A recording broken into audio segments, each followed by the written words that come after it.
कैसे हैं आप? उम्मीद करती हूँ आप बढ़िया और एकदम मज़े में होंगे। बच्चों, आज हम पढ़ेंगे क्रिया यानी कि वर्ब। तो चलिए, क्रिया को आरंभ करने से पहले उसकी परिभाषा हमें समझ में आनी बेहद ज़रूरी है। तो पहले पढ़ेंगे हम परिभाषा, जिसमें प्रकार के बारे में भी जानेंगे हम क्रिया के। तो बच्चों, जिस शब्द से किसी काम के करने या होने का पता चले उसे क्रिया कहते हैं। जैसे सोना, उठना, करना, ये सारा क्या है? क्रियाएं हैं। आइए चित्रों के माध्यम से जानें। पहले चित्र में मोहन खाना खाता है। अगले चित्र में रहीम तैर रहा है।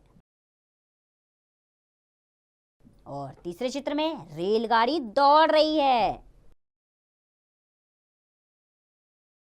तो बच्चों, इन वाक्यों में खाता है, तैर रहा है और दौड़ रही है से काम के होने या करने का पता चल रहा है। अतः यह सब क्रियाएं हैं। क्रिया के बिना वाक्य पूरा नहीं हो सकता। कुछ कार्य किए जाते हैं तथा कुछ कार्य अपने आप हो जाते हैं। जैसे किए जाने वाले काम है, जैसे राजन पत्र लिखता है, उसे काम किया है।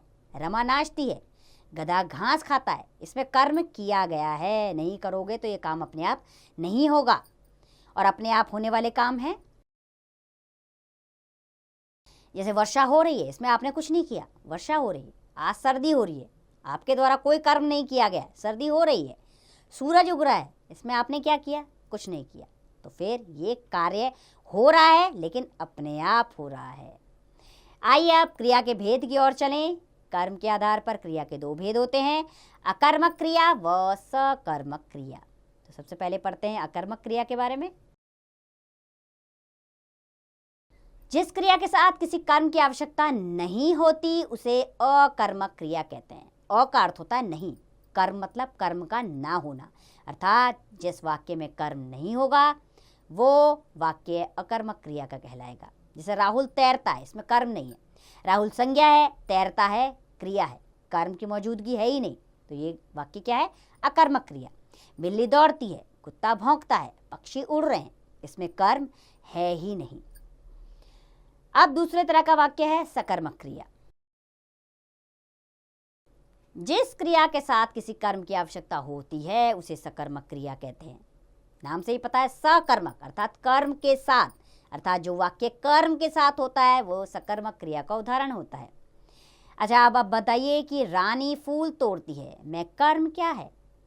बच्चों, इसमें रानी संज्ञा है, तोड़ती है क्रिया है, बीच में क्या बचा? फूल। तो फूल क्या है? कर्म है। क्या है फूल इसमें? फूल इसमें कर्म हुआ। तो आइए अब हम सकर्मक क्रिया के भी उदाहरण जान लें। जैसे कि राधा एक मधुर गीत गाती है, गीत इसमें कर्म है। मैं सेब खाता हूँ, इसमें सेब कर्म है। उसने एक कहानी लिखी, इसमें कहानी कर्म है। तो क्रिया विकारी शब्द है, कर्ता के लिंग, वचन और पुरुष के अनुसार इसके रूप में परिवर्तन होता रहता है।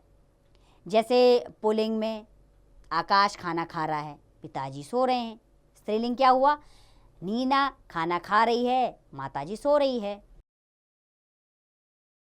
अर्थात क्रिया रहा है से रही है में बदल गई। और एक वचन से बहुवचन में भी इसमें परिवर्तन होता है। जैसे एक वचन है, वह जा रहा है, लड़की खेल रही है। बहुवचन कैसे होगा? वे जा रहे हैं, लड़कियां खेल रही हैं। वचन के कारण भी इसमें परिवर्तन आया।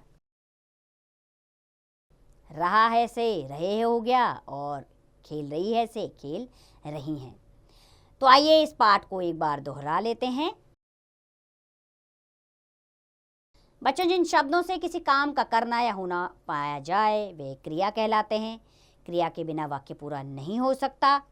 क्रियाएं दो प्रकार की होती हैं, अकर्मक तथा सकर्मक।